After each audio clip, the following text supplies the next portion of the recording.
Ora, bom dia. Ora, na aula anterior,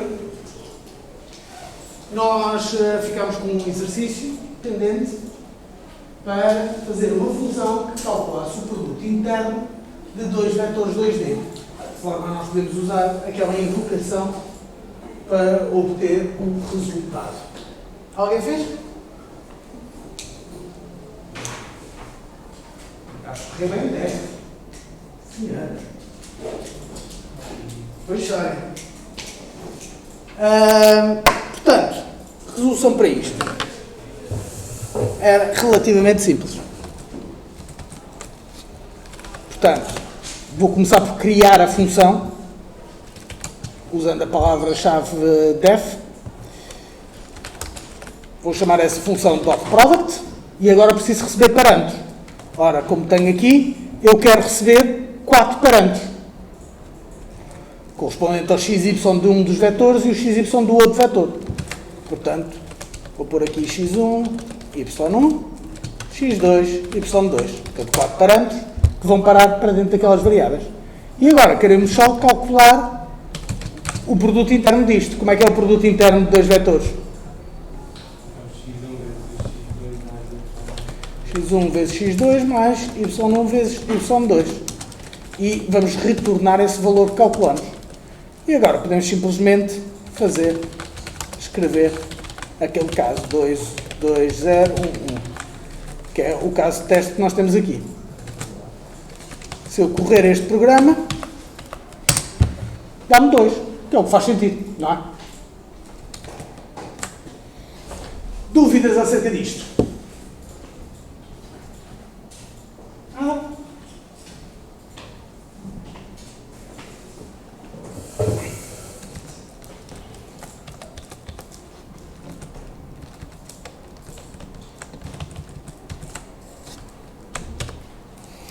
Ora bem, na aula de hoje vamos falar de funções recursivas, vamos falar mais um bocado de strings e vamos falar do contínuo.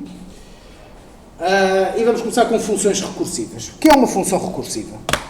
Uma função recursiva é uma função que se chama em ela própria. Ou seja, é uma função que inclui no seu código uma chamada à própria função. Para que isto é útil? Vamos pensar, por exemplo, no caso do fatorial. Vocês lembram-se do que é o fatorial? Na escola. Portanto, se nós tivermos, por exemplo, fatorial de n, isto é igual a n vezes n menos 1, vezes n menos 2, por aí em diante. Portanto, se eu tiver o fatorial de 5, isto é igual a 5 vezes 4 vezes 3 vezes 2 vezes 1. Certo?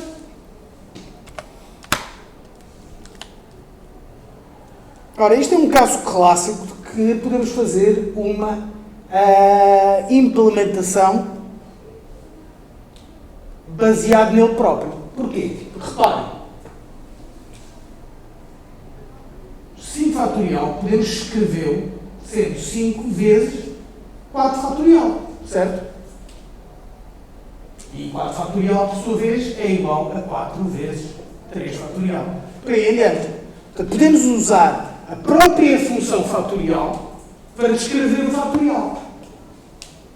Okay? Portanto, se eu pusesse isto em formato de fórmula, n fatorial é igual a n vezes n menos 1 fatorial.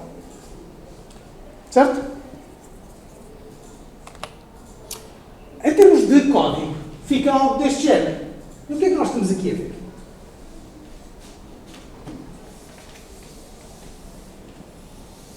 Vamos passo a passo percorrer esta função.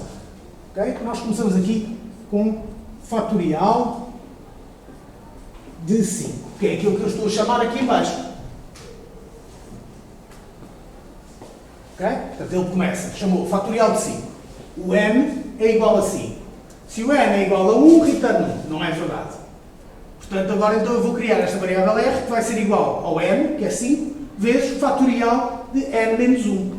Portanto, isto vai calcular aqui um r, que é igual ao n, 5, vezes fatorial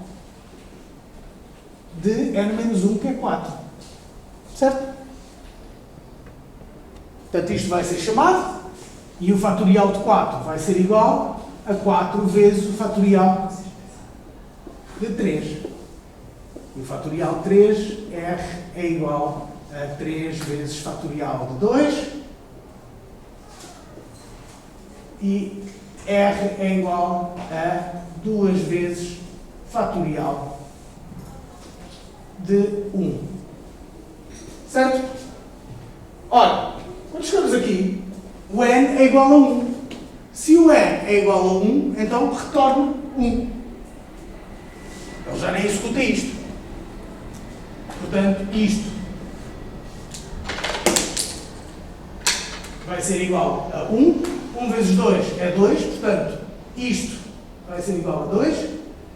2 vezes 3 é 6. Portanto, isto vai ser igual a 6. 6 vezes 4 é igual a 24. 5 vezes 24 é igual a 120. Certo?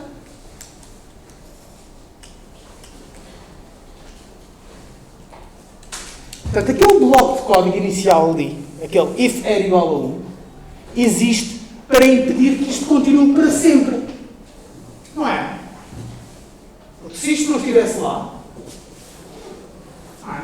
a seguir, 2 vezes fatorial de 1 seria igual nessas condições. Portanto, R igual a 2 vezes fatorial de 1. Se eu não tivesse aquela condição que está ali, então isto faria com que isto era igual a 1 vezes fatorial de 0. E isto, por sua vez, R seria igual a 0 vezes fatorial de menos 1. Por aí adiante. Íamos continuar. Nunca havíamos de parar. Okay? Portanto, aquela coisa que está ali, aquela condição que está ali em cima, chama-se uma condição de terminação. É o que garante que uma função recursiva eventualmente acaba. Ok? Existem outras maneiras de escrever isto, mas não interessam para já. Ora, se nós por acaso não tivéssemos posto aquilo, ele não ia continuar para sempre. Vocês lembram-se que quando temos um while com uma condição errada, temos um ciclo infinito, não é? Ele fica ali pendurado, não mexe mais. No caso de funções recursivas, não é isso que acontece. Ou seja, ele não fica ali para sempre. O que vai acontecer é que ele vai dar um erro. O que é erro? Lendo. Mensagem que não é tão clara como costume.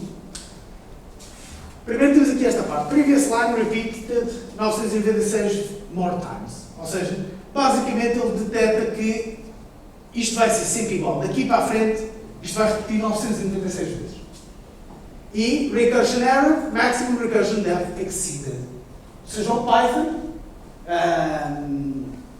o que faz é que só permite chamar 1000 vezes a função. E depois já é. Linguagens de programação diferentes fazem isto de outras maneiras, já vou falar um bocado mais sobre isso.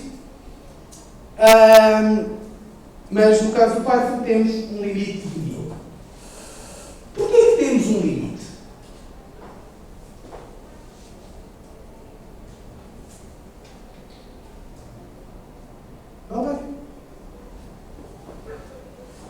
Basicamente, nós temos um limite por causa de memória.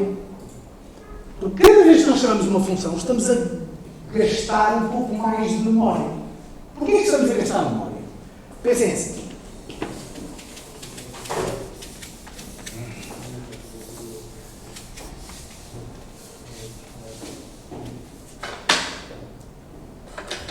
Vamos imaginar que temos uma função qualquer. Não interessa o que é que ela faz. Temos uma função qualquer, XPTO. E agora eu tenho um pedaço de código que chama esta função várias vezes. Por exemplo, eu tenho aqui código, XPTO, código XPTO, código XPTO. Ok? Quando eu tenho isto, quando eu vou chamar esta função, eu tenho de saber para onde é que eu vou voltar. Não é? Porque depois de eu acabar de executar isto, eu vou continuar aqui. Depois de acabar de executar isto, eu vou continuar aqui. Ou seja, onde é que eu vou depois de executar a função depende do sítio onde foi chamado. Ora, o computador é péssimo a adivinhar coisas e, portanto, a maneira que ele tem é de guardar esta informação. Portanto, no nosso caso, por aqui, def fatorial,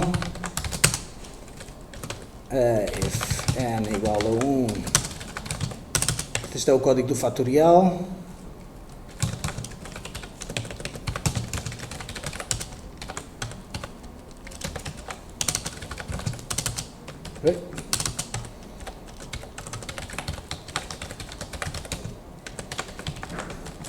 Ok, este é o código do fatorial. Então o que é que vai acontecer? Quando eu corro este código,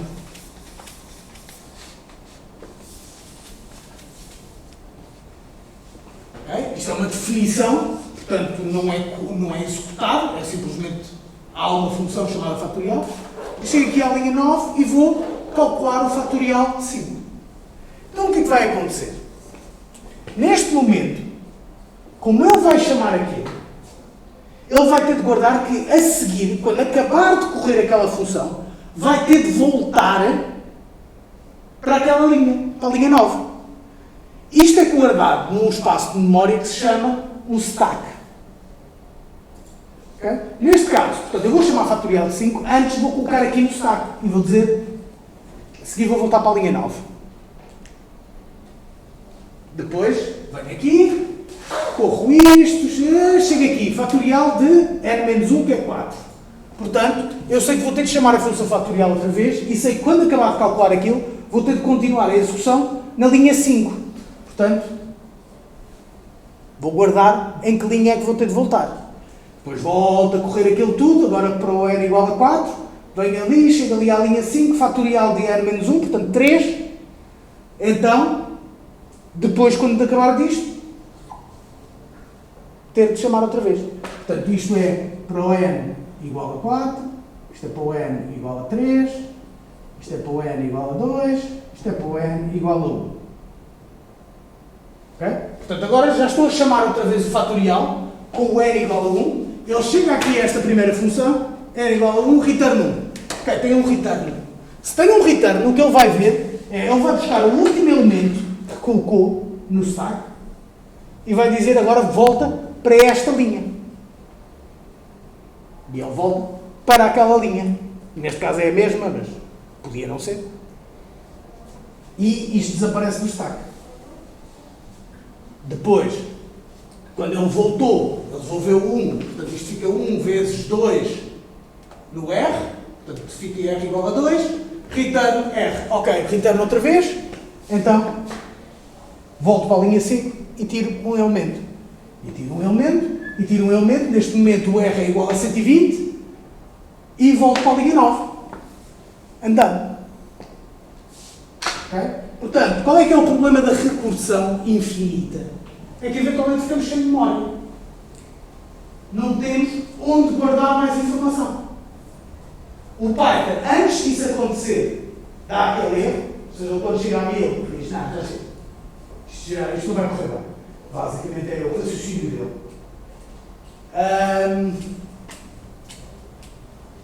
E portanto, antes disso dá um erro. Mas, na prática, poderíamos, a consideração que é preciso ter é que vamos ficar sem memória. Porque estamos sempre a guardar um bocadinho de memória cada vez que chamamos uma função. Vamos perceber? Mas isto ainda vai mais longe que isto. Okay? No stack não está só a ser guardado para onde é que eu tenho de voltar. Lembram-se na aula passada? Nós falámos do scope de variáveis. Ou seja, uma chamada a uma função tem um certo scope, as variáveis que estão definidas lá dentro. Mas agora reparem, nesta função, ok? temos duas coisas que estão no scope da função. Não é? O n está no scope da função e o r está no scope da função. Certo? Ora, como nós temos estas duas coisas, mas este r e este n, cada vez que eu chamo o fatorial, são um r e um n diferentes. Não é o mesmo. Porque senão eu andava aqui a mudar as próprias variáveis. A não ser que as variáveis sejam globais, e é para isso que servem aquelas coisas que nós fazemos com o scope, o non-local, o global, etc. Portanto, neste caso, o que acontece é que nós temos de considerar que temos de ter um sítio onde guardar esta informação. Okay? Até aqui nós falámos sempre abstratamente de umas caixas que estão em memória, não é? Mas essas caixas estão em que sítio na memória? Estão no stack. Então o que é que acontece de facto? Voltando aqui ao nosso exemplo. Quando eu chamo aqui e vou fazer print fatorial de 5, o que vai acontecer é que é criado o ponto de retorno, ou seja, eu sei que ponho no stack que quero depois voltar para a linha 9, a linha onde eu estou, e só uma nota, ele não está de facto a guardar linhas de código, ele está a guardar uma coisa que se chama um instruction pointer, porque as linhas podem não ser necessariamente a mesma coisa que o código de facto. Mas, portanto, linha 9 e o n, neste caso, vai ser igual a 5. Portanto, isto também é guardado no stack. E isto é considerado, é algo que se chama stack frame. Ou seja, cada invocação a uma função cria um novo stack frame, que é o sítio onde ele vai guardar temporariamente todas as coisas que são relacionadas com aquela chamada à função. Portanto, ele neste momento guardou o 9 e guardou que o n é igual a 5. Portanto, eu aqui, quando vou ver este n, vou procurar no stack onde é que está o n. n é igual a 5. Depois, r igual a n vezes fatorial de n-1. Ok, estou a chamar fatorial de n-1 na linha 5. Portanto, vou criar um novo stack frame. Quero voltar para a linha 5. E e o n vai ser, neste caso, igual a 4. Porque é n menos 1. n era 5, portanto. E isto é um novo stack frame. E ele vai e chama aquilo outra vez. E por aí em diante. Agora reparem, quando ele chega aqui nesta chamada, o fatorial de 4, ele chega aqui, if n igual a 1, quando ele vai ver este n, ele não está a ver este n. Está a ver este. Está a ver o que pertence ao scope da chamada. Certo? E, portanto, ele vai guardando ali. E vamos ter a mesma coisa depois, por aí abaixo. N igual a 3, 5, n igual a 2, 5, n igual a 1. Portanto, temos aqui os stack frames todos.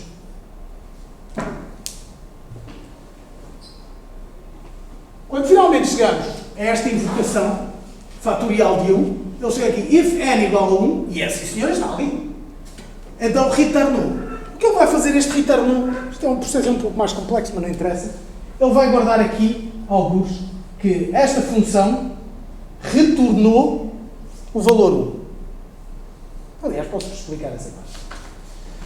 Então, o que vai acontecer é que, ok, houve um return de um certo valor, neste caso 1. Então o que é que vai acontecer? Ele vai agarrar nisto, vai tirar este stack frame, porque ele sabe que tem de voltar para a posição 5.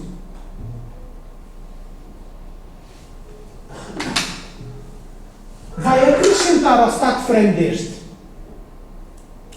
o retorno, que tem o valor de 1, e volta para a linha 5. Só que agora já com isto avaliado. Ele sabe que isto é igual a 1, portanto ele vai 1 vezes o n neste momento é 2, porque é o que está no stack frame, portanto 2 vezes 1 é 2, e põe isto numa variável r. Ora, neste caso a variável r vai parar ao mesmo scope.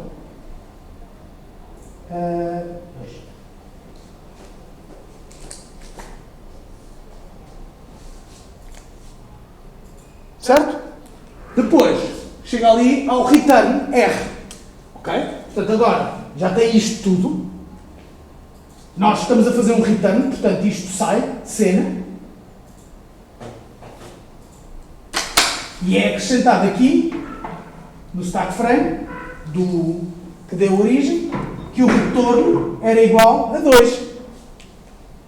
Ele vai calcular ali o R outra vez, R igual, neste momento, N igual a 3, portanto, R igual a 3 vezes fatorial de N menos 1, que é o valor de retorno, portanto, isto vai ficar R igual a 6.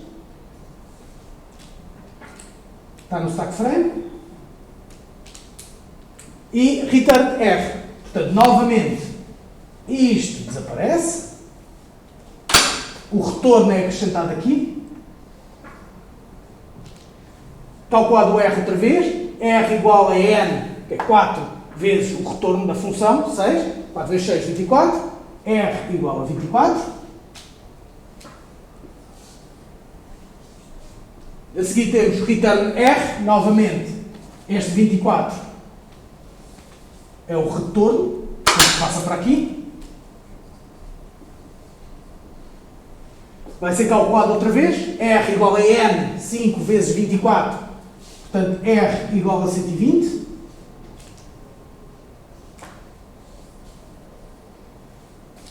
Return R, temos de voltar para a linha 9, que é aquela última, com um retorno igual a R, que é 120. Portanto, isto desaparece e o retorno é igual a 120. Estão a perceber? Ok? O stack é muito importante. E como vocês veem, se tivermos muitas variáveis, etc., ele cresce substancialmente. O Python não deixa crescer de forma ilimitada, a maior parte das linguagens de programação deixa. E o que acontece é um erro que se chama Stack Overflow. Alguns de vocês são capazes de conhecer isto pelo site da net, se chama Stack Overflow. Basicamente é um dos erros mais comuns em programação e quer dizer essencialmente que eu tinha um stack que tem um tamanho limitado, está lá, 1 megabyte, não interessa, e eu fui acrescentando coisas aqui, até que tentei acrescentar e já não havia espaço. Boom! Stack Overflow. Ok? O stack não é ilimitado por variadíssimos motivos. Tem a ver com eficiência, também varia de linguagem de programação para linguagem de programação. Por exemplo, uma linguagem como C ou C++, o stack é virtualmente infinito. Para efeitos práticos, quando ele acabar com a memória central, começa a usar o disco. Só mesmo quando acabar a memória, o CPU, a RAM e o espaço no disco, é que ele vai estourar, numa linguagem como o C ou C++. Mas provavelmente por essa altura já estão a ocorrer aquilo há uns dias e ainda nem sequer perceberam que aquilo está encravado. Agora, por exemplo, numa plataforma como consolas, okay? Não quando se usa o Unity ou o Unreal numa consola, mas quando se está a fazer tudo em código mesmo diretamente na consola, as consolas, regra geral, têm stacks super pequenos.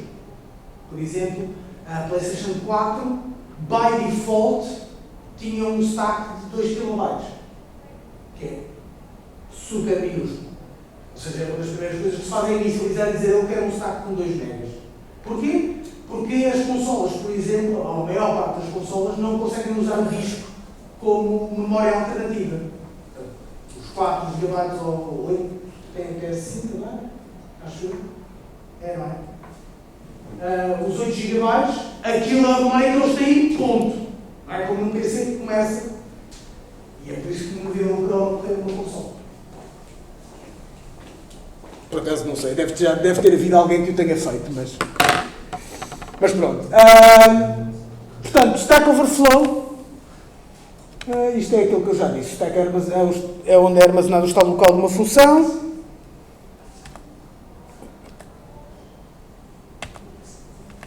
Ok, isto foi tudo aquilo que eu disse. Dúvidas acerca do stack, etc. Para... Isto não é 100% correto, mas o professor Fachada no próximo semestre.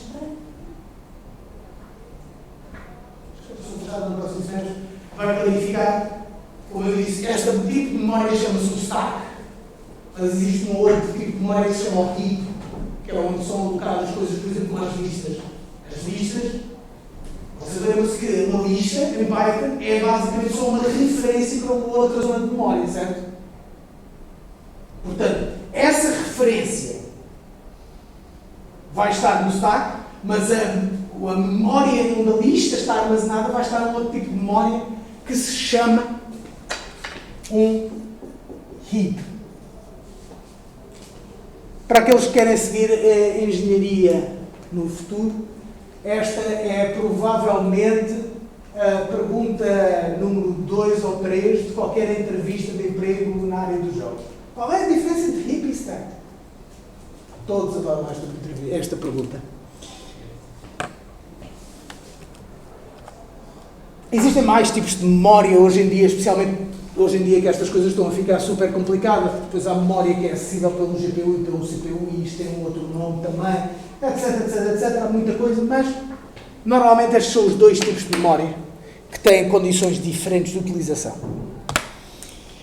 Ora bem, antes de irmos fazer um exercício, vamos falar da sequência de Fibonacci. A sequência de Fibonacci é uma sequência numérica em que está definida como sendo a soma dos dois últimos elementos da sequência. Ou seja, isto começa com o 0 e o 1, 0 e 1, 0 mais 1 é 1, 1 mais 1 é 2, 2 mais 1 é 3, 3 mais 2 é 5, 5 mais 3 é 8, por aí adiante. É sempre os dois últimos números. Porquê que esta sequência é importante ou sequer interessante? Vamos ver um vídeo sobre isso, que ele explica-se bastante melhor do que eu seria capaz de fazer.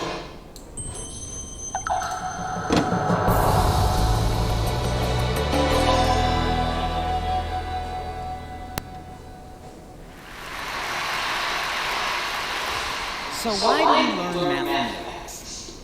Essentially for three reasons: calculation, application, and last, and unfortunately least, in terms of the time we give it, inspiration. Mathematics is the science of patterns, and we study it to learn how to think logically, critically, and creatively. But too much of the mathematics that we learn in school is not effectively motivating. And when our students ask, why are we learning this? And they often hear that they'll need it in an upcoming math class or on a future test. But wouldn't it be great if every once in a while we did mathematics simply because it was fun or beautiful or because it excited the mind? Now, I know many people have not had the opportunity to see how this can happen, so let me give you a quick example with my favorite collection of numbers, the Fibonacci numbers. Yeah, I have Fibonacci fans here, that's great. Now, these numbers can be appreciated in many different ways. From the standpoint of calculation, they're as easy to understand as 1 plus 1, which is 2. Then 1 plus 2 is 3, 2 plus 3 is 5, 3 plus 5 is 8, and so on. Indeed, the person we call Fibonacci was actually named Leonardo of Pisa, and these numbers appear in his book, Liberace, which taught the Western world the methods of arithmetic that we use today. In terms of applications, Fibonacci numbers appear in nature surprisingly often. The number of petals on a flower is typically a Fibonacci number, or the number of spirals on a sunflower or a pineapple tends to be a Fibonacci number as well. In fact, there are many more applications of Fibonacci numbers, but what I find most inspirational about them are the beautiful number patterns they display. Let me show you one of my favorites. Suppose you like to square numbers, and frankly, who doesn't?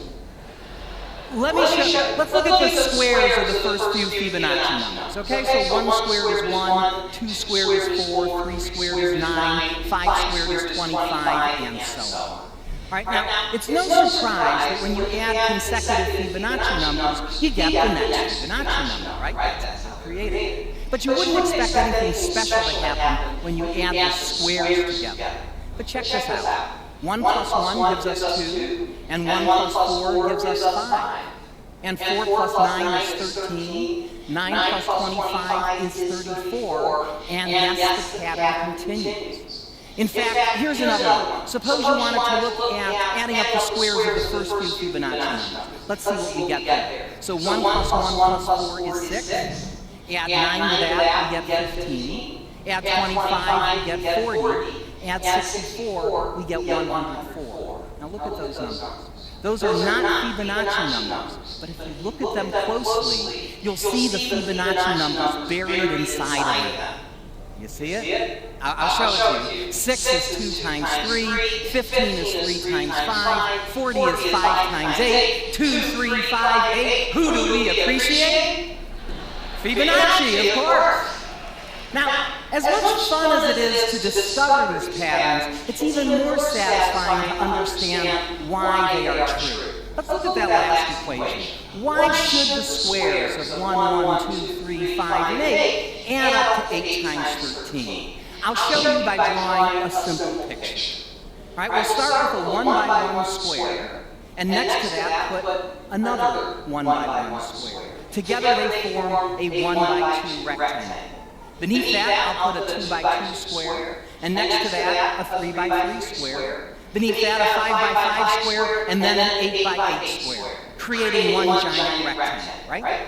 Now let me ask you a simple question. What is the area of the rectangle? Well, on the one hand, it's the sum of the areas of the squares inside it, right? Just as we created it. It's 1 square plus 1 square plus 2 square plus 3 square plus 5 square plus 8 square, right? That's the area. On the other hand, because it's a rectangle, the area is equal to its height times its base. And the height is clearly 8, and the base is 5 plus 8, which is the next Fibonacci number, 13. Right? So the area is also 8 times 13. Since we've correctly calculated the area 2 different ways, they have to be the same number. And that's why the squares of 1, 1, 2, 3, 5, and 8 add up to 8 times 13. Now, if we continue this process, we'll generate rectangles of the form 13 by 21, 21 by 34, and so on. Now check this out. If you divide 13 by 8, you get 1.625. And if you divide the larger number by the smaller number, then these ratios get closer and closer to about 1.618, known to many people as the golden ratio, a number which has fascinated mathematicians, scientists, and artists for centuries.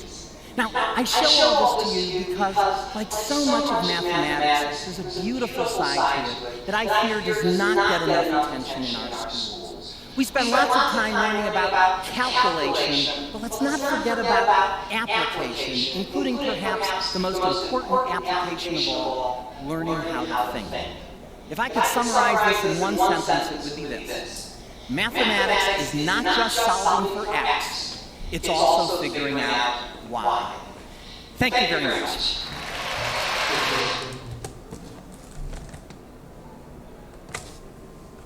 Ok, se vocês têm um bocado de imaginação, conseguem perceber porque é que os números de Fibonacci são interessantes, ok?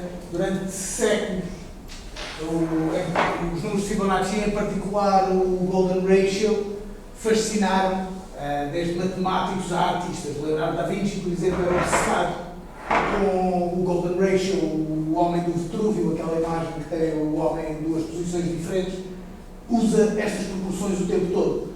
Mesmo a nível de coisas tão modernas como web design, se vocês forem a uma boa parte dos sites web hoje em dia e começarem a ver as proporções das caixas, etc., vão descobrir o Golden Ratio lá. Obviamente que é difícil de perceber se o Golden Ratio tem de facto qualquer coisa de especial ou mágico, ou se simplesmente alguém começou a usar o Golden Ratio, nós habituámos a que aquilo era bonito e como tal self-fulfilling prophecy, ou seja, é uma profecia que se concretiza ela própria. Nós achamos isto bonito porque houve gajos antes de nós que disseram que aquilo era bonito e nós habituámos a pensar aquilo como sendo bonito. Bonito, ou prático, ou seja o que for, intuitivo.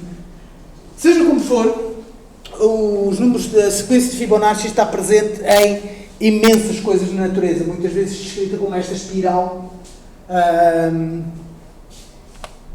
Temos, por exemplo, em folhas. Isto é um spore. Acho que não, acho que este aqui. Também, os brócolos acho que também têm uma natureza fratal, mas acho que este aqui é um fungo. É microscópio. Mas lá está presente em muita coisa estas proporções. Portanto, agora como exercício, durante um bocadinho, o que eu quero que vocês façam é criarem uma função recursiva que calcule o enésimo número da frequência de Fibonacci. Ou seja, por exemplo, neste caso, o 18º número da sequência de Fibonacci vai ser o 2584. Ok? Para vocês terem como referência. Portanto, novamente vou pôr aqui a sequência.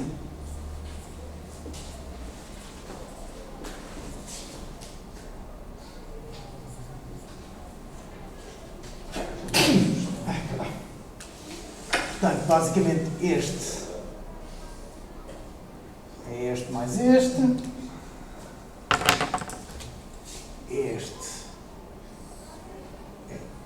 Este mais este.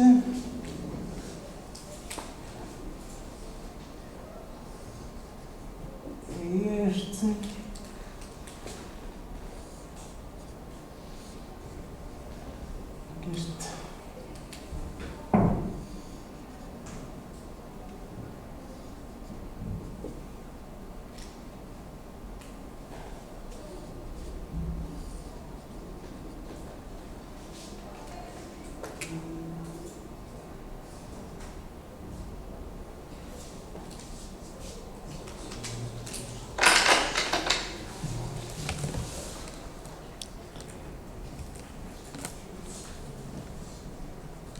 Para vocês verem como é que se fez com o fatorial para usarem como referência de como é que poderão fazer para o Fibonacci.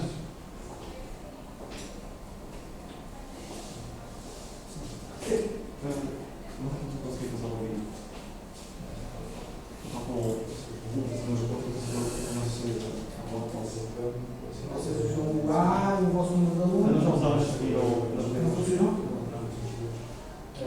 Então liguem no Linux, que aí o user é alunos e a password é PET e números de chão.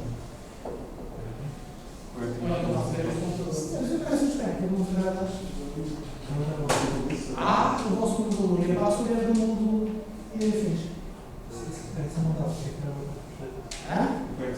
Não, mas isso é o Linux. Vai acontecer.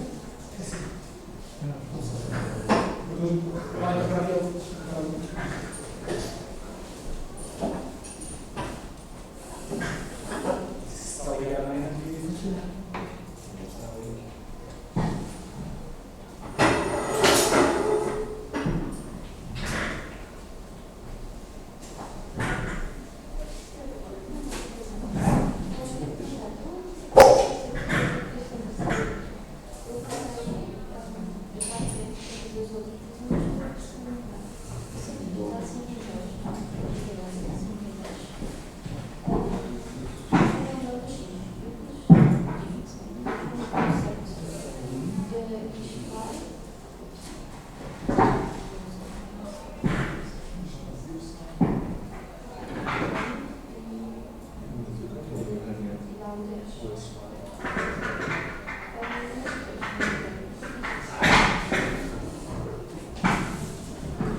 Portanto, ele vai dar sempre o menor deste conjunto. Deste passado. A questão é que é suposto receber 5 inteiros.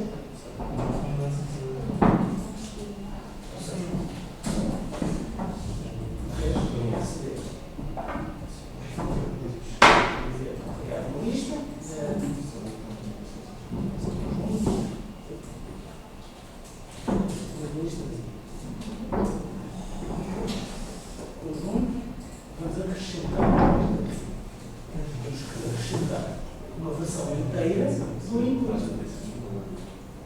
Tens de receber a lista.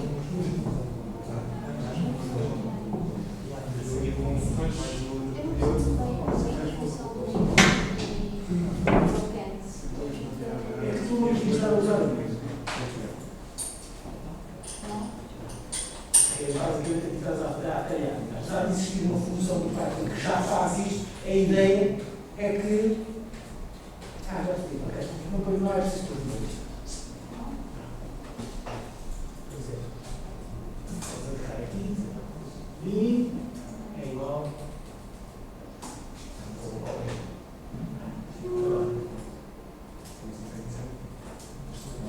Agora queres. Não é colocado o valor em que interação estás. Então começa a ser, depois passa a ser 1, depois passa a ser 2, passa a ser 3, passa a ser 4. É como tu guardas qual é o valor, só não sabes quantas vezes é que está. 0,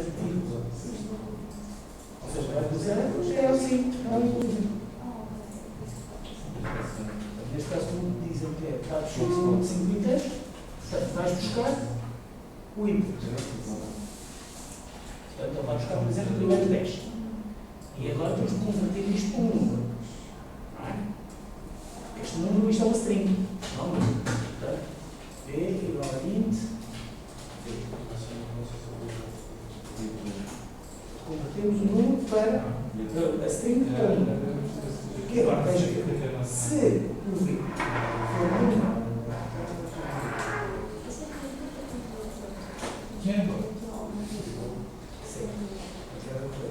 Se o V for menor que o mínimo, então o mínimo é igual ao V. E no final, escreves o mínimo.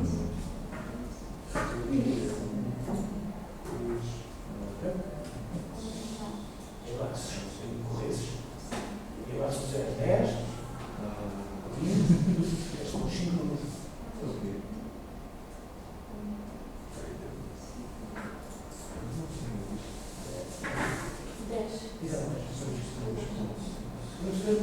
A questão é que se tu dares uns números, depois isto que estás, estava a mulher de retestes. Estás a experimentar várias sequências. Ok? Agora faz este exercício.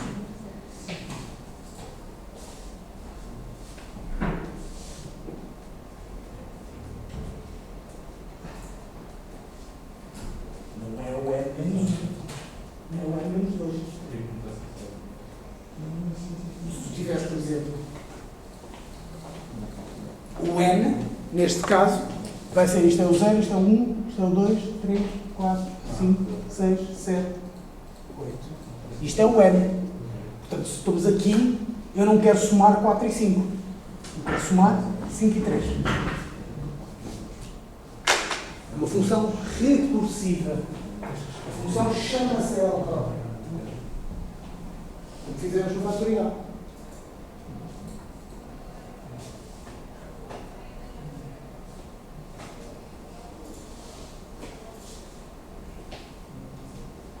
Se você comparar um i com um número, agora está ali foi no fatorial.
Não se esqueçam que neste caso do fatorial, ok?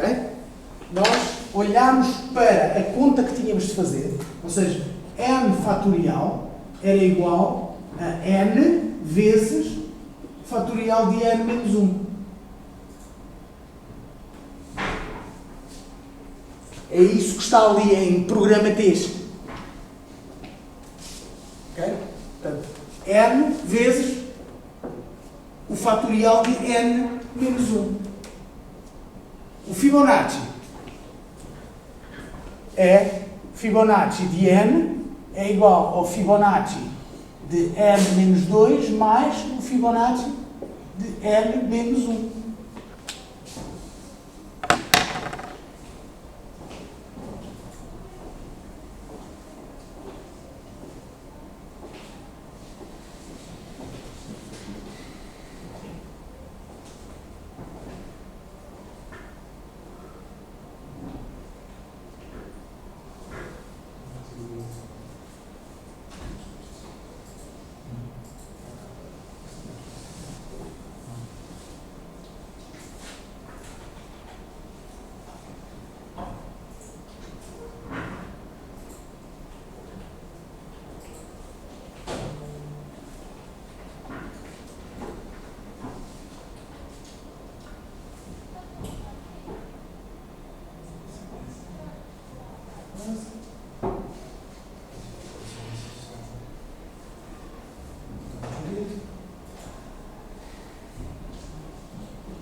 Ali na fórmula está um mais.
da função é igual a isto. Não faz sentido.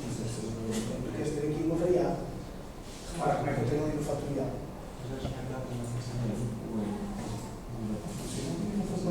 Não funcionou.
Reparem como eu já estou a ver muita gente a patinar no critério de determinação, na condição de determinação. Vocês não se esqueçam que estes números, estes dois números, são problemáticos, não é?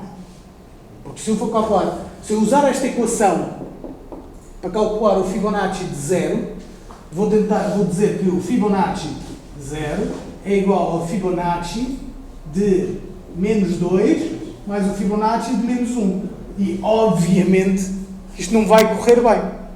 Ok? Mas eu sei que, ora bem, pela lógica diz-me que isto está errado, mas eu sei que o Fibonacci de 0 é 0. Da mesma forma que o Fibonacci de 1 seria igual ao Fibonacci de menos 1 mais Fibonacci de 0. Que eu sei que está errado. Não faz sentido. Eu não posso ter Fibonacci de números negativos. Portanto, mas eu sei que isto é igual a 1.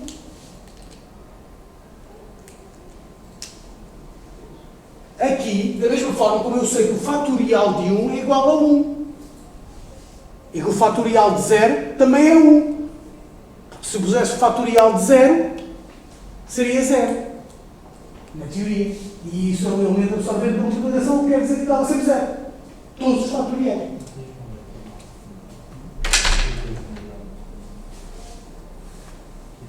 Ok? Portanto, vocês não têm de ter. Vocês podem fazer isto com uma condição de determinação, ou podem fazer com duas. Podem verificar se o N é 0, retorna 0. Se o N é 1, retorna 1. Ou então podem usar tudo uma só condição.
tens de ter um bloco de código introduzido no if e no else. E eles têm que estar bem indentados, etc. Mas aí tu não precisas que é o if. Não está a dizer que decidis nada. Está a dizer simplesmente escrever os números de 1 aos 300 neste caso. Não há nenhuma condição envolvida nisso.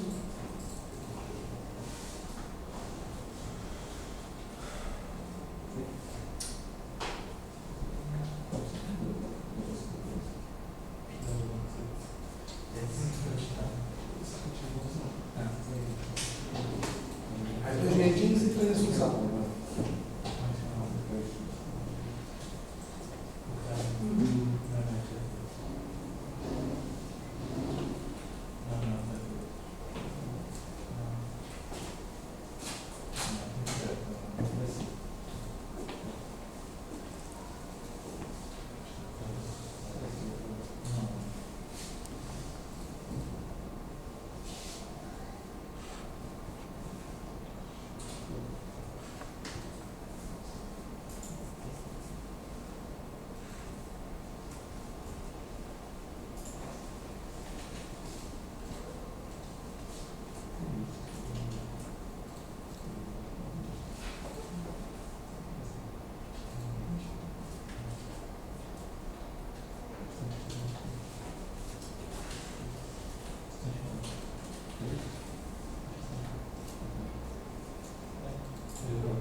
Então, vamos ver a solução para aqueles que ainda não conseguiram.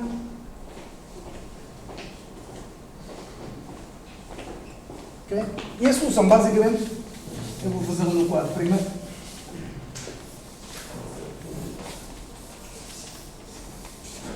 Numa função recursiva, regra geral, começa-se por aquilo que é o resultado da próxima iteração. Portanto, se eu tenho então a função Fibonacci n, vou calcular aqui um R, e esse R é igual ao Fib n menos 2 mais Fibonacci de n menos 1.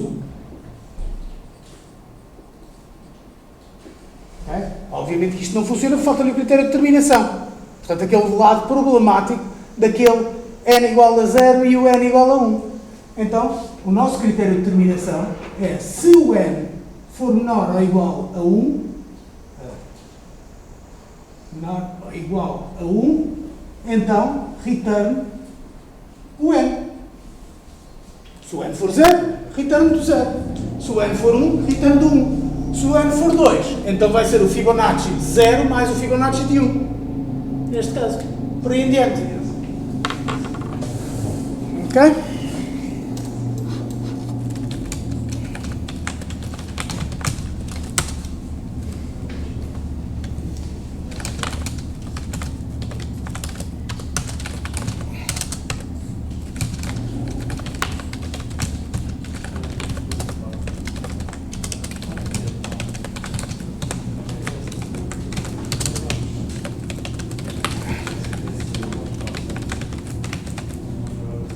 Portanto, neste caso, temos o tal 2584.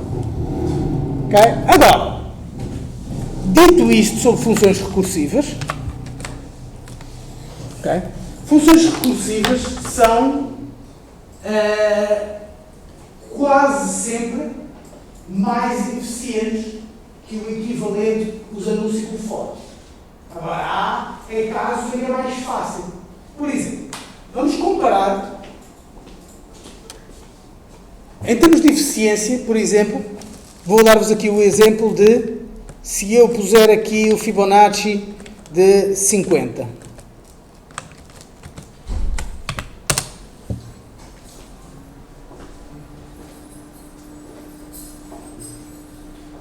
E vai demorar um bocado. Porquê? Porque para cada número, ele vai ter de calcular os outros dois números. É uma árvore exponencial. Ok? Vai ficar ali mesmo muito tempo. Ok? A solução é quase sempre a mesma. Trocar a função recursiva ou por um ciclo while ou por um for. Por exemplo, se nós virmos, vamos olhar primeiro para o fatorial. Vou deixar isto aqui. Vou fazer o fatorial recursivo.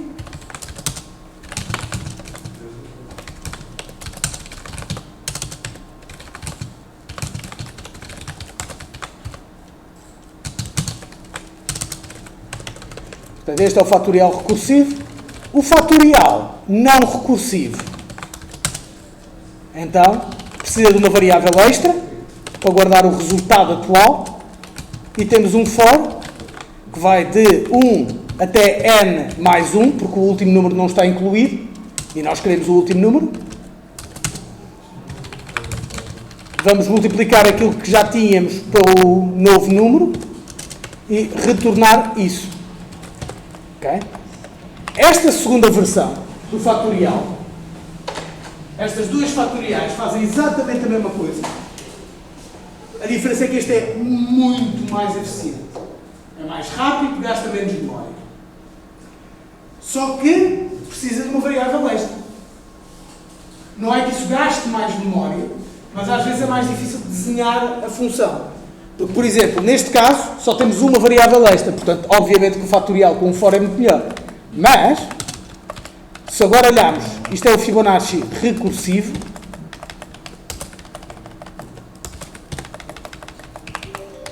E agora vou mostrar-vos o Fibonacci iterativo, ou seja, com um for. Okay? Preciso ter duas variáveis.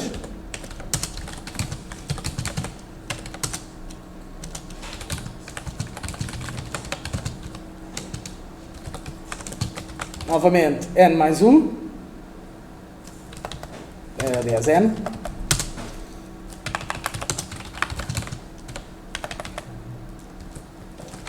O acumulador vai ser igual ao acumulador mais last 0 mais last 1. Aliás, desculpa, isto não está errado. Portanto, os dois últimos números somados. E agora, o last 0 vai ser igual ao last 1 e o last 1 vai ser igual ao i. E no final disto faz return do r. Pronto. Como vocês veem, afastámos-nos da raiz matemática da função e temos de pensar de outra maneira. Continua a ser muito melhor. Esta versão do Fibonacci, por exemplo, Vocês lembram-se que aquilo estava ali, aliás, ainda deve estar. Ainda está a calcular.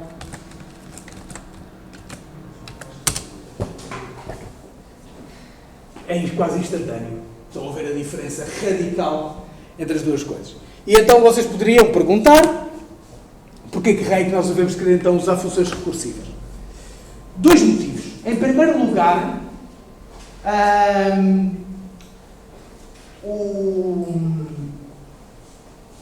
função recursiva, regra geral, é mais simples. Ou seja, a primeira abordagem é a mais simples. E existe uma tese, um axioma, que é premature optimization is the root of all evil. Okay? Quando se faz um pedaço de código, não se deve pensar tanto em performance. Deve-se pensar mais em funcionalidade. Porque se isso for um problema, depois a performance, depois resolve-se. Mas depois já temos a funcionalidade. É mais fácil. Ok? Agora, segundo ponto. Há certas coisas que o modo iterativo não funciona em condições. Certo tipo de estruturas. Por exemplo, eu não vou mostrar exemplo de código disto, porque era bastante mais complicado do que temos interesse.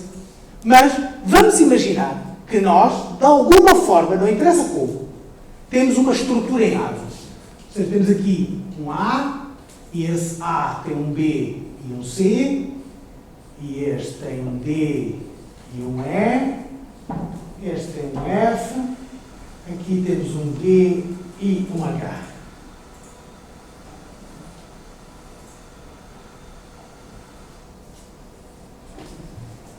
Temos uma estrutura em árvore. Temos um pai, e cada pai pode ter nenhum, um ou dois filhos. Okay? Uma estrutura em árvore. Acho que toda a gente percebe o diagrama, certo? Pronto. Agora, vamos imaginar que cada uma destas coisas tinha lá dentro um valor, qualquer número. Temos aqui o 0, temos aqui o 5, 7, 3, 1, 4, 9, 11, 13, 15, 17. E nós queríamos procurar um certo número. Queríamos encontrar aqui onde é que está o número 9. E queremos descobrir que é o F. Este tipo de problemas são mais comuns do que vocês possam pensar. Nós, aliás, depois vamos falar sobre isto. Ora, como é que nós faríamos isto? Ora, a maneira mais simples, de longe, de fazer isto é com uma função recursiva. E o que é que essa função recursiva faz? Nós damos um nó e ele vai ver, esse nó tem o valor que eu quero? Não. Então, e algum dos filhos tem? E ele vai ver, ok, para o primeiro filho. E chama recursivamente. E ele vai fazer a mesma coisa para este, e para este, e para este. Isto, por exemplo, faz um depth first search. Ou seja, ele vai primeiro verificar o A, depois vai verificar o B, depois vai verificar o D, depois vai verificar o K, depois vai verificar o L, o E, o C e encontra aqui no F. Há outras maneiras de navegar isto. Mas se isto não fosse recursivo, vocês basicamente iam ter de agarrar nesta estrutura em árvore, de alguma forma linearizá-la, pôr isto como se fosse uma lista, para depois poder procurar e depois poder delinearizar. Vão ver que isto ficava bastante mais complicado. Ou seja, para certas coisas, funções recursivas é o ideal. Para quê? Para estruturas recursivas. Para cálculos matemáticos, regra geral, funções recursivas não são grande ideia. Ou seja, na prática, coisas como o Fibonacci ou o fatorial não faz grande sentido ser recursivo. Simplesmente são bons exemplos. Ok? Dúvidas acerca de funções recursivas? Pronto, se não conseguiram e tiveram de ter a solução, façam um favor de praticar em casa. Este é o tipo de exercício que, não sei, pode aparecer num teste. Aliás, se houver essa dúvida no primeiro turno, o teste vai ser presencial. Ok? Depois eu mando os detalhes.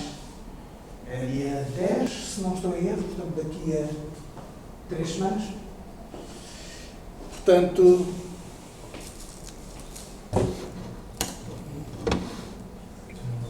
ora, vamos mudar mudar agora um bocado de tópico e vamos falar de strings. Nós já falámos de strings no passado, vamos simplesmente aumentar o nosso conhecimento acerca de strings. Neste caso, temos então aqui uma string que eu atribuo a uma variável, Walter. Escreve, nós sabemos o que isto vai dar. Okay? As strings podem estar não só entre aspas, como estamos a ver ali, como podem estar entre plicas. E então, porquê é que devemos usar um ou o outro? Às vezes é por uma questão de conveniência. Vamos imaginar que nós temos uma frase que tem umas aspas lá dentro. Não é? Se eu começar isto com uma plica, ele só vai acabar com uma plica. Portanto, eu posso pôr as aspas aqui dentro e não há problema. E vice-versa. Agora, no caso desta frase, temos um problema ali. Não é? Porque eu começo com uma plica e está aqui outra. E então, ele a seguir vai se queixar. O que é que está a fazer este T depois da aspa acabar? E ele dá ali um erro. Eu não faço ideia porque é que raio que eu havia de pôr um T no meio de código. Ok? Nestes casos, quando há este problema, nós podemos resolver isto usando algo que se chama um código de escape. E o que é um código de escape? Basicamente, nós acrescentamos ali uma barra antes da plica e basicamente estamos a dizer esta plica que vem a seguir não é o fim de uma string, é simplesmente parte do texto. E a mesma coisa acontece, por exemplo, com barra, plica, aspas. Mesma coisa. Ou seja, basicamente, normalmente, quando temos ali uma barra e um caractere a seguir, é porque nós estamos a indicar ao compilador, ao interpretador, que há ali qualquer coisa que é atípico, que não é para ser interpretado literalmente. Ou, neste caso, que é para ser interpretado literalmente. Existe também um outro código de escape que é muito útil, que é o /n. Ou seja, temos aqui S/n. E o que acontece é que ele dá uma linha naquele sítio. Ok?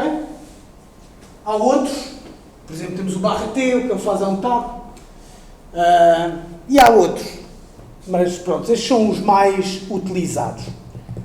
Ok? Portanto, basicamente o /n é substituído internamente por um enter. Certo? Alrighty. Agora. Ora, strings podem ser tratadas praticamente como listas. E reparem que a palavra de ordem aqui é praticamente. Strings não são listas. Strings é um tipo atómico. Mas tem algumas semelhanças, não é? Nós, mentalmente, podemos pensar numa string como sendo uma lista de caracteres. Mas atenção que isto é só mental, porque na prática não é o que acontece em Python. Em C, é precisamente isso que acontece. Mas lá está, linguagens diferentes, paradigmas diferentes. Por exemplo, se eu indexar uma string, neste caso eu estou a pedir o segundo caractere, o segundo porque isto começa a contar no 0. Portanto, vai-me dar o y, porque este é o 0, este é o 1. Da mesma forma, podemos usar slicing, como fazemos com uma lista. Neste caso, queremos do segundo caractere ao quinto, não inclusiva. Portanto, vamos querer, este é o 0, o 1, portanto, vamos querer a partir daqui, 1, 2, 3. Está bom. 1, 2, 3. Este não devia estar aqui. Isto não deu para uma exclamação. Not bad. Portanto, podemos usar slicing exatamente como usamos com lista. Agora, para provar que uma lista, que uma string não é uma lista, vamos usar este exemplo. Temos aqui uma variável volta que tem ABCDEF. ABCDEF aqui. Sim. Temos ali uma string almôndega que é igual a volta. Okay? Se isto fosse uma lista, o Walter e o almôndega estariam a apontar para a mesma lista. Certo? Portanto, qualquer alteração no Walter seria uma alteração no almôndega, correto? Mas eu aqui estou a fazer com que o Walter é igual a Walter vezes 2, ou seja, eu estou a acrescentar 2 vezes o Walter, portanto estou a fazer ABCDEFG, ABCDEFG. A multiplicação de uma string por um número basicamente replica a string. Faz sentido, não é? Uma multiplicação é uma adição sucessiva. Portanto, ele aqui escreveria exatamente a mesma coisa, porque estaríamos a falar da mesma variável. E não é a mesma variável, são coisas diferentes. É um tipo atómico. Também não se pode alterar elementos individuais como o array. Apesar de podermos ir buscar um caractere, mas não podemos dizer este caractere é isto. Ou seja, isto não é possível para eu mudar este C minúsculo para um C maiúsculo, eu não posso fazer isto. Dar a regra. Ok? Se quiséssemos fazer isso, podíamos usar slicing. Ou seja, eu vou buscar os primeiros 2 caracteres, depois somo o C maiúsculo e depois vou buscar os caracteres que vêm a seguir. Ok? Há mais uma série de funções úteis para trabalhar com strings. Por exemplo, temos a função replace. A função replace, H procura todas as ocorrências de uma palavra e substitui por outra. Reparem que isto não tem de ser uma palavra, ok?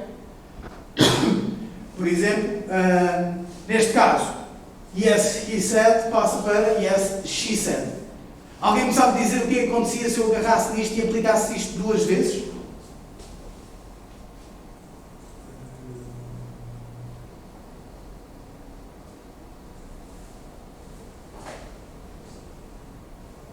Ele ia procurar todos os he's e substituir pelo she. Como isto já tem yes, está aqui um he, portanto íamos ficar com S, S-H-E. Portanto íamos ficar com 2 S. É como um file replace de um documento qualquer. É literal, ele não está a olhar por palavras isoladas. Existem outros mecanismos para fazer esse tipo de coisas mais sofisticadas, chamadas expressões regulares. Só que eu não vou entrar por aí, porque aí vocês acho que desistem do curso todo na aula seguinte.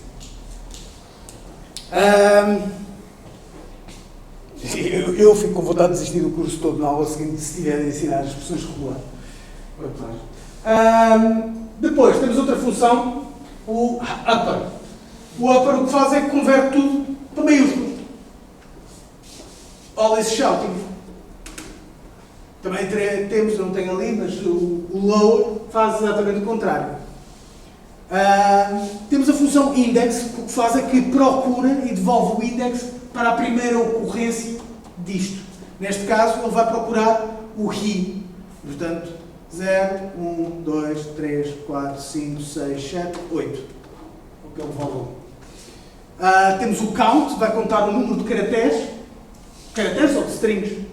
Portanto, se eu puser count I, E, ele vai encontrar 2, não é? Está aqui este E e está aqui este E. Mas, por exemplo, se eu pusesse count he, ele ia encontrar 1. É o único sítio onde está.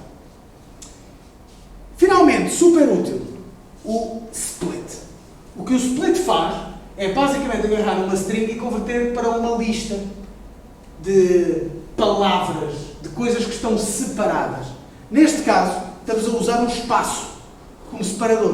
Portanto, ele vai aqui à string e vai procurar o primeiro espaço. Ok, está aqui. Portanto, tudo o que está aqui para trás é uma entrada na lista. Depois, continua daqui, encontra aqui outro espaço, portanto, isto é outra. E continua aqui, e isto é outra. E, portanto, recebemos uma lista com 3 elementos. Ok?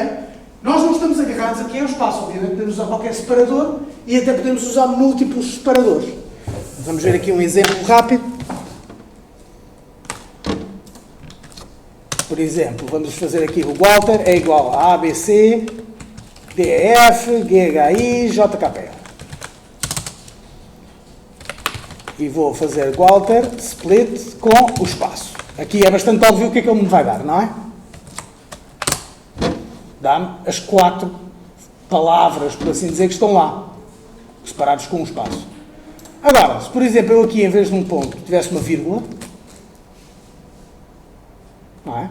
Ou, aliás, vamos pôr aqui a vírgula. E se eu pedir para ele me separar por espaços, não há aqui nenhum espaço no meio, portanto, isto fica como um pedaço só, correto? Se eu pusesse aqui, obviamente, a vírgula, ele separava-me nos dois blocos, com a vírgula a separar. Mas, eu, por exemplo, posso dizer que quer a vírgula e quer o espaço. Tenho os dois caracteres aqui. E então, nesse caso... What?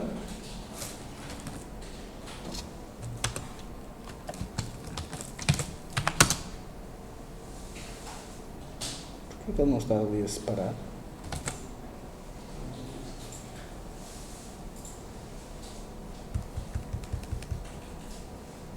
Só aceita um caractere.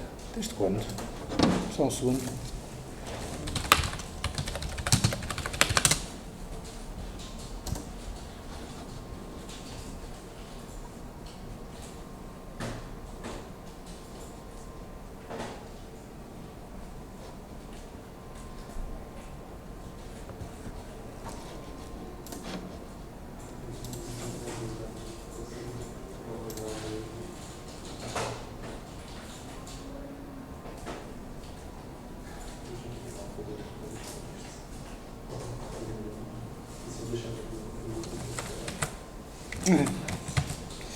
Bad. Estou a confundir isto com JavaScript. Ele só suporta um separador. Portanto, se eu quisesse aqui fazer a separação, teria mesmo de converter isto para um espaço. Mas aí podemos então usar outra coisa, que é, podemos usar várias funções. Portanto, para conseguir esse efeito, eu podia primeiro chegar aqui ao Walter, substituir todas as vírgulas por espaços e depois fazer o split com o espaço. E então aí não interessa se eu ponho espaços ou se ponho vírgulas. Como eu vos disse, depois há sistemas mais complexos usando expressões regulares que são um bocado intragáveis, pelo menos a não ser que se faça muito deste trabalho de eu quero encontrar coisas que começam com um número e depois assim tenham uma vírgula ou então tenham um espaço. Se este tipo de encontrar coisas mais sofisticadas, em instruções regulares é do melhor que há. Mas de resto é completamente, a sintaxe é muito complicada. Portanto, temos então aqui algumas funções simples que podemos usar. Ora, vamos então usar isto, voltar à nossa aventura de texto. Se vocês se lembram da aventura de texto,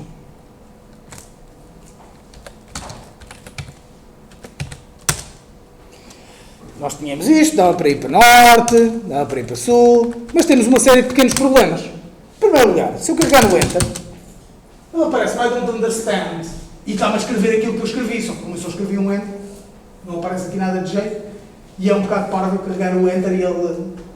Portanto, era bom que ele dissesse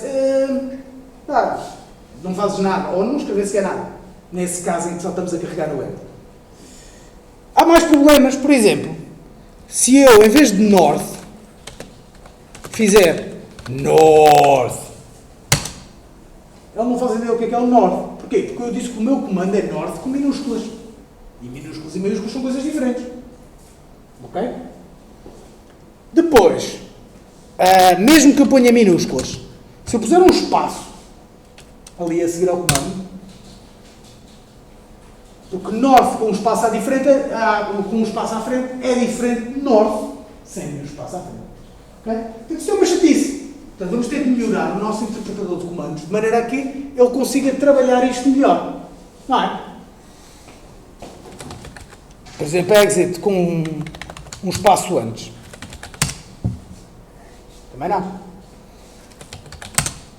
Portanto, vamos melhorar o nosso input. Portanto, a primeira coisa que vamos fazer é ignorar se nós estamos a carregar no Enter. Portanto, if command for Enter, for vazio, não é? Não escrevi nada, então o que é que queremos que aconteça? nós podíamos escrever simplesmente you do nothing, só para ver que isto está a funcionar. E caso contrário, então ele vai fazer estes comandos todos. Por exemplo. Ou, melhor ainda, para separar as águas, pôr isto tudo dentro de um else.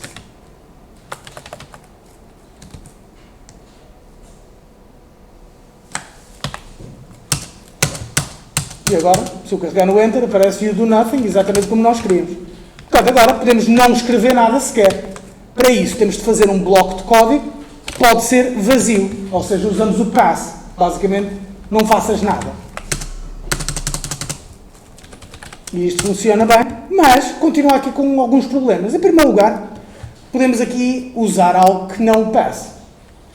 Há momentos, da mesma forma como nós temos o break, para dizer sai deste ciclo, seja um while, seja um for, nós também temos uma maneira de dizer, olha, recomeça este ciclo. Ou seja, chega aqui este pedaço do código, em vez de estás a fazer o que vier a seguir, volta para aqui logo. E nós temos, de facto, uma coisa para isso. Algo que se chama continue. E aí já não precisamos daquele else. Porquê? Porque quando o comando for vazio, ele faz continue. Quando ele chega ao continue, vem automaticamente ali para cima outra vez. Vai verificar outra vez ali o command, vai escrever outra vez o let now, blá blá blá. Não executa este pedaço de código sequer. Da mesma forma como o break sai logo. Portanto, um vai no fundo para o princípio do loop, outra vez, o outro vai para o fim. E portanto, podemos verificar que isto está a funcionar como nós queríamos. Agora, eu ainda consigo alterá-lo. Ou seja, se eu puser aqui uns espaços, porque uma data de espaços não é propriamente nada. São uma data de espaços. Então, para isso, nós podemos usar um outro comando interessante, que é command igual a command.strip. E apesar de parecer interessante o nome do comando, isto basicamente o que faz é que tira tudo o que seja o chamado white space do princípio e do fim de uma string. Ou seja, ele tira todos os enters, espaços, tabs que estejam antes do primeiro caractere, de para ler, e todas essas coisas que estejam depois do caractere. O que quer dizer que, por exemplo, só com aquele command strip já posso fazer, não só posso carregar assim e não há problema, como, por exemplo, posso ter isto.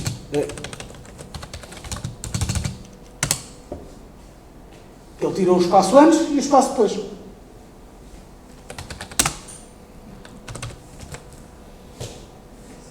Ok?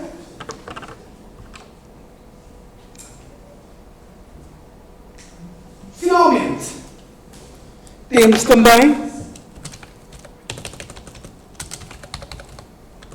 ainda temos o problema aqui de north não funcionar, maiúsculas. O que é que nós temos de fazer? Basicamente, podemos converter tudo para minúsculas.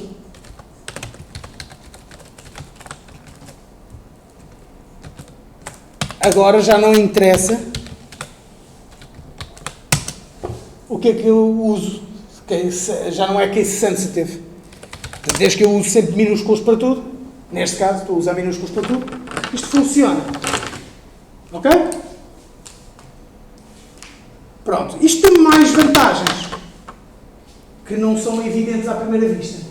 Ora, neste momento, nós tivemos só a comparar. Eu tenho andado aqui a falar em tirar os espaços. Mas o que é um espaço? O espaço é um certo código, não é? Internamente, um número. No caso do ASCII, o American Standard Code for Information Interchange, que é a base dos caracteres que nós usamos, os primeiros 127 caracteres são idênticos em todas as máquinas, porque basicamente foi definido este standard. Definem o 32 como espaço. Mas há aqui um problema, não é? Obviamente, 128 caracteres não dá para nada. Por exemplo, no caso do português, nem sequer dá para os caracteres com acentos. Quanto mais. Portanto, isto foi extendido. códigos de 256. Mas, ok, sim senhora, fixe. Dá para ter os caracteres portugueses, com tilde, acentos, etc. E as letras gregas? E o russo? E o chinês? Reparem que só o chinês simplificado tem cerca de 40 mil caracteres. Ok? O coreano tem cerca de 80 mil. Ok? Eles não têm muito cuidado todos. Ok? É uma semântica. Mas seja como for, estou a começar aqui a perceber o problema. Portanto, foram criados durante muitos anos. Andou tudo à porrada. Primeiro, através de definir-se uma maneira diferente daqueles 256 caracteres iniciais exportarem. Ou seja, havia as várias code pages, que definiam que a code page 8250 era o chamado Latin 1, que é usada em Portugal, Espanha, Itália, França, etc., que são com os acentos. Depois temos, por exemplo, eu já não me lembro bem dos números de cor, portanto é capaz de haver aqui alguns erros. Mas a code page grega, que tem os caracteres gregos, esse ainda por cima é mais grave, tem os minúsculos, maiúsculos, etc., o alfa minúsculo, etc., e por aí em diante. Mas mesmo assim sempre limitados a 256 caracteres. Portanto, podem imaginar os problemas que isto causava aos chineses, etc., nos primórdios da computação. Depois, então, criou-se outros estándares. E, neste momento, o standard mais aceito é um standard que se chama UTF, Unicode Transfer Format. Existem várias variantes, UTF-8, UTF-16 e o UTF-32. Isto codifica os caracteres de uma forma um bocado diferente, ou seja, um caractere, em vez de só ocupar um byte, porque era por causa disso que os números tinham de ser entre 0 e 255, então passam um byte. Agora, os caracteres em UTF-8 podem chegar a ocupar 4 bytes, aliás, em todos eles podem chegar a ocupar, em UTF-32 podem chegar aos 8 bytes.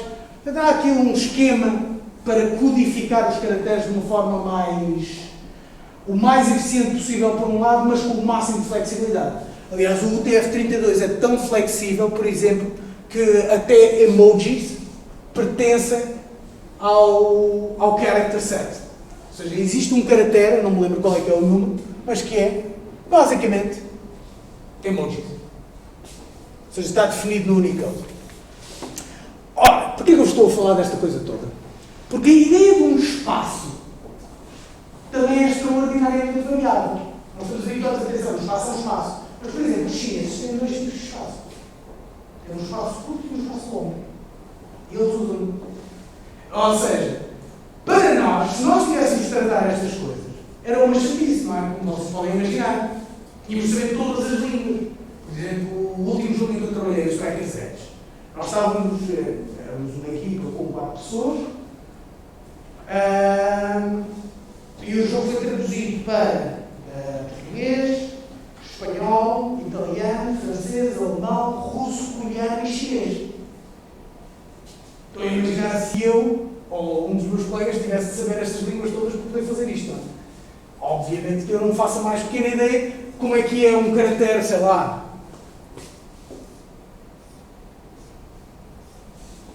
Este caractere chinês, qual é que é a maiúscula disto? Eu não faço ideia, nem sequer sei se eles têm maiúsculas. Portanto, estou a imaginar, não é o pixel que é. Pronto. A maior parte das linguagens, quando são processadas com o TF-8, estas coisas todas que dizem, têm a ver com strings, etc., eles sabem fazer. Ou seja, o ponto lower do Python sabe converter, de facto, não só os nossos caracteres, mas como o russo e o grego e tudo o que haja.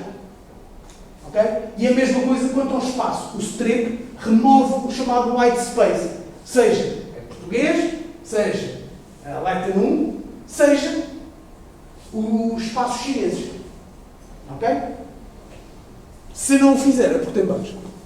Que também acontece com alguma frequência, já não muita, mas, por exemplo, eu lembro-me que no Python 2 havia alguns problemas desse género, porque realmente Não é? Quando temos cerca de acho que são 190 mil caracteres no mundo reconhecidos enquanto caracteres, é difícil de acertar a 100%. Portanto, dúvidas acerca desta parte de manipulação de strings? Nada? Então vamos fazer o último exercício. Aliás, como só falta mais um quarto de hora, deixo ao vosso critério se querem que seja trabalho de casa ou exercício. Se quiserem que seja exercício, pronto, estou aqui mais perto de 1 hora, passo aí ao pé de vocês e vejo se vocês estão na direção certa ou não. Caso contrário, façam isto em casa, estão à vossa vontade. Mas façam, porque se vocês não começam a fazer as coisas, ou se estão à espera que só os exercícios que o professor Fernando vos deu sirvam, vai-vos correr mal o teste, ok? Eu não faço testes muito difíceis, mas vocês têm de ter um mínimo de prática, porque senão, se vocês vão esperar pelos últimos 3 dias antes do teste para ir estudar, vai-vos correr mal. Ok? Quem vos avisa, o vosso amigo é. Portanto, voltando ao nosso último exercício, isto foi tudo o que eu acabei de fazer e dizer, vamos aqui à última parte. O último exercício é fazer exatamente o que fizemos, ou o que eu vos disse para vocês fazerem e vocês não fizeram, na última aula, que é calcular o top product. Só que desta vez, em vez de estarmos a receber 4 parâmetros, 4 strings, ok? Desta vez, vamos receber, 4 flows. Desta vez vamos receber 2 strings. E cada uma dessas strings tem um vetor. Portanto, este representa o vetor 2, 0 e este representa o vetor 1, 1. E, portanto, vai ter de processar isto, partir aquilo em bocados, usando o split, etc. E calcular o produto interno e devolver isso. Ok? Portanto, se quiserem fazer agora, podem fazer agora. Se quiserem fazer para casa com mais tempo, na próxima aula dou depois a solução disto. Está aí a folha de presenças e de resto estamos pensados.